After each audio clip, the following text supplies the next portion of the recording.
कोई भी चीज जो हमारे लिए यूजफुल होती है उसे हम रिसोर्स कहते हैं। तो रिसोर्स की यूजिबिलिटी को हम यूटिलिटी कहते हैं, और ये यूटिलिटी उस रिसोर्स को इंपॉर्टेंट बनाती है जिसे हम वैल्यू कहते हैं। रिसोर्स तीन तरह के होते हैं, natural resource, manmade resource and human resource. Natural resources वो रिसोर्स होते हैं जो हमें नेचर से मिलते हैं, जैसे सॉइल, मिनरल, वाटर एक्सेट्रा। इन नेचुरल रिसोर्सेज को हम फर्दर तीन ग्रुप्स में क्लासिफाई करते हैं based on their level of development and use, origin and stock and distribution. तो level of development and use के हिसाब से भी दो कैटेगरी होती है। नंबर वन है एक्चुअल रिसोर्स। एक्चुअल रिसोर्स वो रिसोर्स होते हैं जिनकी actual quantity on the earth हमें पता है और हम उसे यूज कर रहे हैं। For example black soil in Maharashtra.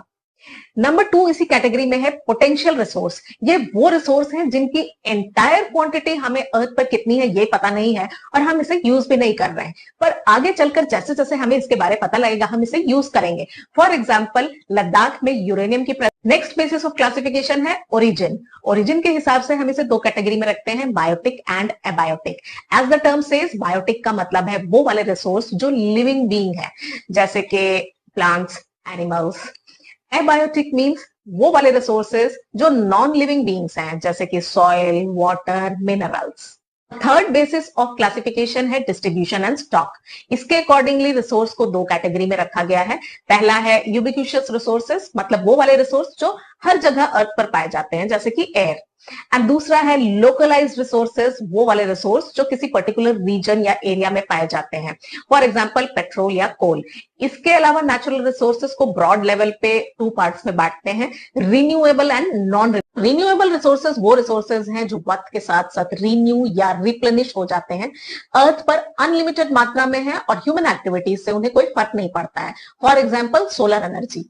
वहीं पे नॉन रिन्यूएबल रिसोर्सेज अर्थ पर बहुत लिमिटेड मात्रा में है और एक बार जब वो खत्म हो जाए तो उन्हें हजारों साल लग जाता है दोबारा बनने में, फॉर एग्जांपल कोल या फिर पेट्रोलियम। ये तो था natural resources. Next is manmade resource. Manmade resources secondary resources होते हैं क्योंकि नेचुरल रिसोर्सेज में मैन ने ही इसमें कुछ चेंजेस करके इसे अपने लिए यूजफुल बनाया है, रिसोर्स बनाया है। फॉर एग्जाम्पल आयरन ओर जो कि नेचुरल है वो हमारे लिए यूजफुल नहीं है, जब मैन ने उसे रिफाइन करके आयरन बनाया तो वो हमारे लिए यूजफुल हुआ। So iron is human made resource.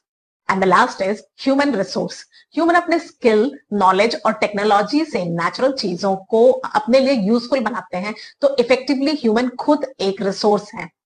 उनमें स्किल्स और नॉलेज उन्हें वैल्यूएबल बनाती है और स्किल और नॉलेज की डेवलपमेंट को ह्यूमन रिसोर्स डेवलपमेंट बोलते हैं।